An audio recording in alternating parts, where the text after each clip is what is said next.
जिस बिरादरी रह कठिया लख जगाई रे, मजदूर किसान के हक खातिर जो लड़ा लड़ाई रे, दीपेंद्र भाई रे, दीपेंद्र भाई रे, दीपेंद्र भाई रे, दीपेंद्र भाई रे। युवाओं के मन की बात तन देवे सुनाई रे, दीपेंद्र भाई रे, दीपेंद्र भाई रे, दीपेंद्र भाई रे, दीपेंद्र भाई रे। पिता तुल्य बुजुर्ग, नौजवान साथी, मातृशक्ति। आज जैसे कि कई बातें हुई, मैं भी ज्यादा लंबी बात नहीं कहना चाहता। 10 साल से आपने बीजेपी को मौका दिया है, देश में भी और प्रदेश में भी। लोकसभा चुनाव की बात मैं बाद में करूंगा, लेकिन पहले प्रदेश की मैं बात करूं।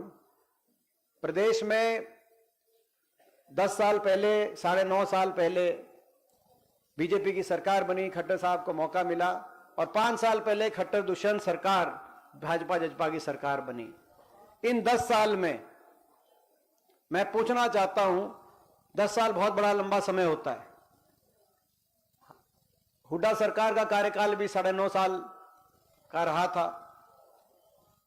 आपने 9.5 साल की यह सरकार भी देखी। इन 9.5 साल में मैं पूछना चाहता हूं आपसे, इन्होंने अपने इलाके में कुछ काम किया?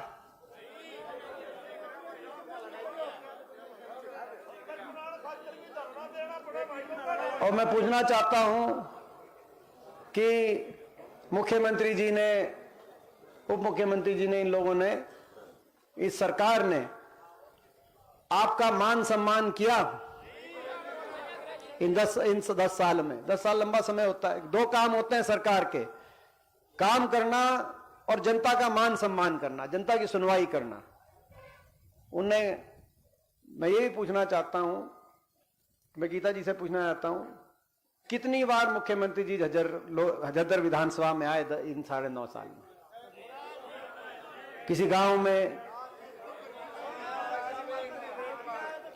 एक बार बता रहा है कोई?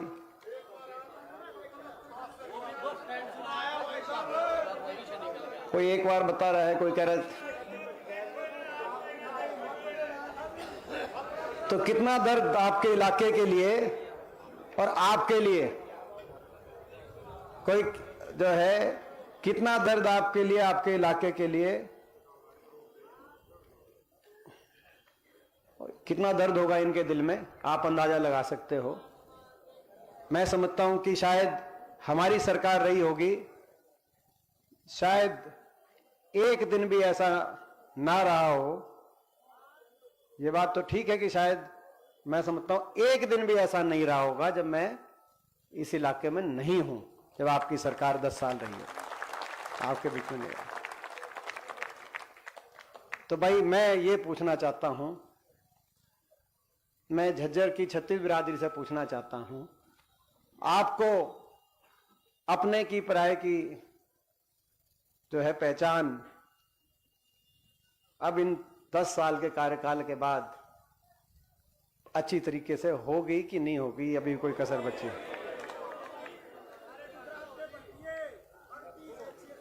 देखो,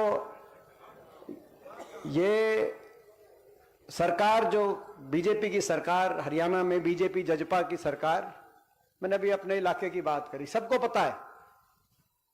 आप किसी दूसरी पार्टी वाले से भी पता पूछोगे तो सबको पता है कि हरियाणा में किसने काम किए और अपने झज्जर में किसने सुधार किया, रोहतक में किसने सुधार किया, सबको पता है। ये कहने की आपको जरूरत कहीं नहीं, सबको हकीकत पता है। लेकिन ये और बातों में उलझाने की कोशिश करते हैं। ये हरियाणा की सरकार हरियाणा को विकास की पटरी से उतारने वाली साबित हुई है, केवल झज्जर ही नहीं, पूरे प्रदेश को। और देश में सबसे ज्यादा बेरोजगारी हरियाणा में लाने वाली सरकार ये साबित हुई। देश में सबसे ज्यादा महंगाई लाने वाली सरकार साबित हुई है। देश में एक अहंकारी सरकार के रूप में भी साबित हुई है। जन सुनवाई नहीं, 9.5 साल तक मुख्यमंत्री जी कहीं गए नहीं। जैसे झज्जर की बात है, बादली में पूछ लो कितनी बार आए हैं, आप बेरी में पूछ लो कितनी बार आए हैं। तो ये अहंकारी सरकार साबित हुई है। 9.5 साल तक तो गए नहीं, अब आखिर साल में मुख्यमंत्री जी जा रहे हैं और चुनावी साल है, जनसंवाद का नाम दे रहे हैं, लेकिन वहां भी जनसंवाद नहीं कर रहे, जन अपमान कर रहे हैं। कोई उनसे कुछ कह दे। हिसार में गए तो एक महिला ने कहा कि जी इतनी बेरोजगारी देश में सबसे ज्यादा हरियाणा में होगी, यहां कोई फैक्ट्री लगा दो। तो कहा कि इसको चंद्रयान में बिठा के चांद भेज दो। सिरसा में गए तो एक लेडीज जिसका 22 साल का बच्चा नशे से चला गया, ये हरियाणा की पहचान बदल दी। ये दूध दही का खाना था, ऐसा हरियाणा था, खेल खिलाड़ियों का हरियाणा था, अब नशे में नंबर 1 हरियाणा बन गया। तो सिरसा गए तो एक लेडीज ने कहा 22 साल का मेरा बच्चा नशे से उसकी डेथ हो गई और जो नशा बिकवाना काम करते हैं उन पे आप कार्रवाई कराओ। तो बोला इसको धक्के देके बाहर कर निकाल दो। करनाल भी कहा, तो कहा करनाल गए तो कहा ये जो सिक्योरिटी वाले हैं, ये धक्के मार के बाहर कर देंगे। मैं इनको याद दिलाना चाहता हूं, ये सत्ता में है, 10 साल हमारी भी सरकार है, हम भी सत्ता में रहे।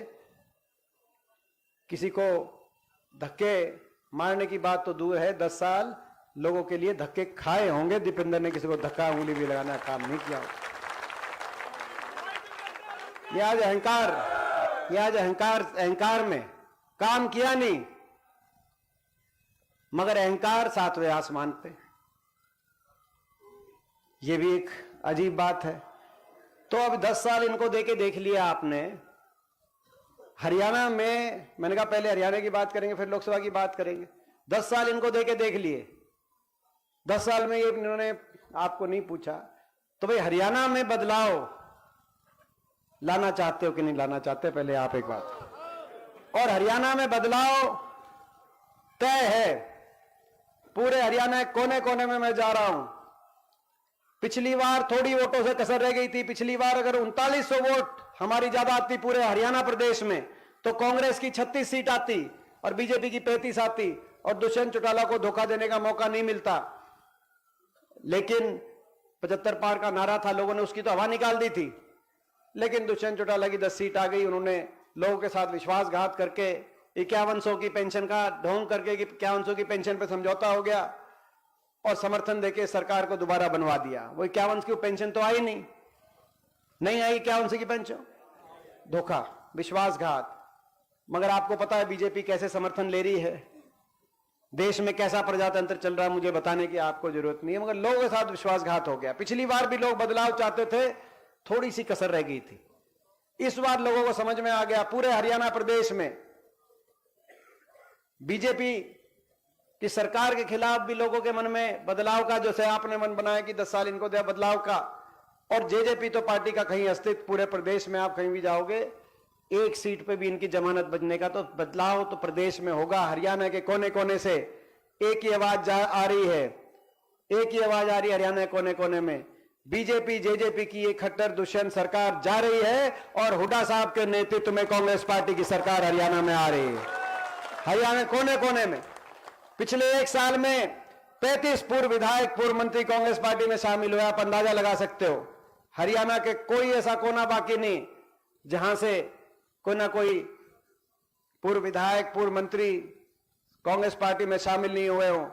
नांगल चौधरी से मूलाराम जी और राधेश्याम जी से लेकर कोसली में जगदीश यादव जी से लेकर, और मैं एक का नाम, और निर्मल सिंह जी अभी जो ज्वाइन हुए, चित्रा जी जो अपने ज्वाइन हुई अंबाला में। हरियाणा के हर कोने में जो हर वर्ग, हर समाज से लोग जो ज्वाइन हुए, आप अंदाजा लगा सकते हो किस तरफ संकेत। लेकिन जो लोगों ने मन बना लिया, जनभावना हरियाणा की है, उस जनभावना को बचाने की लड़ाई अपने को रोहतक में लड़नी पड़ेगी, इस लोकसभा चुनाव में लड़नी पड़ेगी। ये चुनाव जनभावना बन गई। आपकी तरफ हरियाणा देख रहा है। कल भी दादरी के अंदर आपने देखा होगा, कौन कौन दादरी जा रहा था, आप में से भी कई गए हुए थे दादरी। कल आपने यहां उसमें फोटो देख ली होगी। दादरी के अंदर वो जो इलाके जहां पर कभी आपको जाके लगता था, जहां उल्हाना मिलता था, आपको लगता था, आज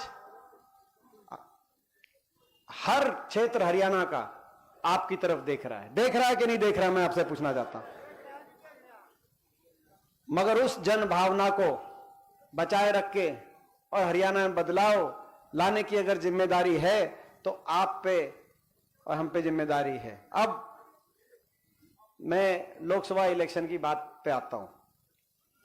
ये लोकसभा इलेक्शन, क्योंकि आप अपना घर परिवार हो, मेरे लिए तो आप घर परिवार हो, जिनके साथ सारा नौजवान जीवन जिन लोगों के साथ बीत जाए वही घर परिवार है। मैं समझता हूं कि मैंने तो अपने घर परिवार का कुछ कभी शायद उतना समय नहीं दिया जितना किसी को देना चाहिए। मैं नहीं चाहता कि कोई और ऐसा जीवन किसी को जिए, मैं हमेशा उड़ाने में रहा। लेकिन मैंने जितना समय, तो मेरे लिए तो सब कुछ आप हो। घर परिवार, कोई भी फैसला किया जाता है तो घर परिवार से पूछे किया जाता है। मैं आपसे पूछना चाहता हूं कि इस लोकसभा चुनाव में मैं कुछ आपको कहूं, मेरा काम आप जानते हो, मेरी कार्यशैली आप जानते हो, मेरा स्वभाव आप जानते हो। अगर कोई कमी है तो मेरे को आप बता दो, और नहीं तो आप बताओ कि इस लोकसभा चुनाव में आपका आशीर्वाद हो तो जो बीजेपी चुनौती दे रही है, इस चुनौती को मैं स्वीकार करूं और इस लोकसभा चुनाव का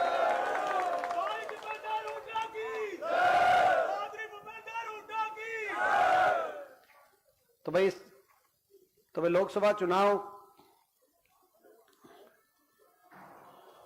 की चुनौती को आपने जो आशीर्वाद दिया, इसको स्वीकार भी करेंगे, यहां से जीतेंगे भी। और ये जीत आपकी होगी, ये जीत हरियाणा को आगे लेके जाने की होगी, ये जीत हमारे इलाके को दोबारा से विकास में बुलंदी पे लेके जाने की होगी, ये जीत इंसानियत की होगी, ये जीत शराफत की होगी, ये जीत विकास की होगी, ये जीत आने वाले भविष्य को संवारने की होगी। जो आपने और हमने सपना देखा था, उस सपने को साकार करने की जीत होगी। और उसके लिए आप सब की जिम्मेदारी, क्योंकि आप बूथ कमेटी के एजेंट हैं। यह आज जनसभा नहीं, जब जनसभा होगी तो अलग बात, लेकिन आज ये बूथ कमेटी के एजेंट्स की मीटिंग है। तो आपकी जिम्मेदारी सबसे ज्यादा, जिसके बारे में मुझसे पहले सबने आपको बताया, मुझसे पहले सबने, डॉक्टर साहब ने, भाई कुलदीप ने, गीता जी ने, सबको सबने आपको बताया। आपकी जिम्मेदारी सबसे ज्यादा है और मुझे पता आप मेहनत कर रहे हो। आज की मीटिंग और आज का खाना का एक ही मकसद है कि ये बताने के लिए कि हमें पता है कि आप मेहनत कर रहे हो। आपकी मेहनत खाली नहीं जाएगी, रंग लेके आएगी। जितना आप आज तब कर रहे हो, मौका मिलने पे, आपकी सरकार बनने पे कोई कमी कसर आपके लिए बाकी नहीं छोड़ेंगे, मैं कहना चाहता हूं। तो ये आज का, तो भाई ये ठीक है ना, काम बांट के चलना पड़ेगा। किसी जगह मैं पहुंचूंगा, किसी जगह आपको पहुंचना है, किसी के पास मैं पहुंचूंगा, किसी के पास आपको पहुंचना है। और अभी जब प्रोग्राम शुरू होंगे, अनुशासन से प्रोग्राम करेंगे। किसी गांव में प्रोग्राम हो तो चाय के लिए और खाने के लिए कि भाई यहां जाओ वहां जाओ, ऐसी जो है, क्योंकि आप समझ सकते हो लड़ाई बड़ी लड़ रहे हैं और पूरी देश के सत्ता के निशाने पे हैं। तो ऐसी लड़ाई में जितना आप समय बचाओगे उतना वो समय काम आएगा। तो अनुशासन से किसी गांव में, क्योंकि पिछली बार अपने गांव में जाते थे, कई जगह जाना पड़ता था हम उसमें, तो भाई ये भी एक अनुशासन से, कहीं चाय का, कहीं का, जो भी होगा, जहां पे आप बुलाओगे वो इलेक्शन के बाद, ये जो 2 महीने इलेक्शन चलेगा उसके बाद आ जाएंगे। अभी तो इस लड़ाई में आपको जो अपना आदमी है उस बात को, इसको आपको, ठीक है कि ये प्रस्ताव पारित है कि ये भी बताओ प्रस्ताव पारित। और अगर कहीं मैं नहीं भी आ पाया, वैसे जहां भी हो सकता है मैं पहुंचूंगा। एक और जो मैंने एक बात, जो डॉक्टर साहब ने एक बात कही थी कि जो मैंने शुरू में पहले चुनाव में बात की थी कि भाई मैं क्या बोलूंगा, जो बोले काम बोले, तो कहीं मैं नहीं भी पहुंच पाया तो भाई वहां तक आपको पहुंचानी है हमारी बात, हमारा काम, और कैसे हमारा जो है हम ये लड़ाई लड़ रहे हैं, ये संघर्ष कर रहे हैं, वो आपको उस बात को पहुंचाना है। और भाई अभी माचरोली में प्रोग्राम हुआ, उसके बाद अब 25 तारीख को, 24 को गुरु रविदास जी जयंती है, 24 को हर गांव में बनाते हैं, 25 को प्रदेश स्तर की गुरु रविदास जयंती हम झज्जर में मनाने का काम करेंगे। यहाँ पे गुरु रविदास जयंती के तो उस दिन बड़ा ही रैली होगी, तो उसका भी आपको निमंत्रण देते हैं। सारे हलकों से एक बड़ा कार्यक्रम। और आज भी हमारे पार्टी के बहुत बड़े नेता रहे राजेश पायलट जी, उनके जो सुपुत्र है, मेरे अच्छे दोस्त मित्र है, उनकी आज जयंती है। तो आज हम राजेश पायलट जी को भी आज इस अवसर पर उनको भी नमन करते हैं, उन्होंने बड़ा काम किया। तो ज्यादा लंबी बात ना करते हुए आखिर में ये कि भाई ये चुनाव आपका और हमारी अग्नि परीक्षा। इस चुनाव में हर तरह के साजिश षड्यंत्र रचे जाएंगे, हर तरह के साजिश षड्यंत्र रचे जाएंगे, मगर ये मौका है, जैसा कहा गया, दोबारा से विकास की पटरी पे अपना इलाका आए, विकास का पहिया फिर घूमे, हरियाणा प्रदेश में विकास का पहिया घूमे। आपने देखा होगा कल संसद में मैंने एक सवाल पूछा कि 10 साल हो गए मेट्रो के एक खंबे का बजट नहीं है हरियाणा में, 10 साल हो गए एम्स के हमारे 10 अस्पताल जो मंजूर पड़े उनका 1 रुपए का बजट नहीं आया, 10 साल हो गए रेल के 1 इंच का बजट नहीं आया, 10 साल हो गए एक कोई बड़ी परियोजना ना हमारे इलाके में ना प्रदेश में। तो आपकी सरकार बनेगी, विकास का पहिया फिर घूमेगा, और अपने संकल्प आपके बीच में जो रखे गए हैं उन संकल्पों को लेकर आप लोगों के बीच में जाएं। 6,000 रुपए बुढ़ापा पेंशन होगी, 300 यूनिट बिजली फ्री होगी, हर गरीब को 100 गज का प्लॉट और 3.5 लाख की सहायता से मकान बनवाने का काम होगा।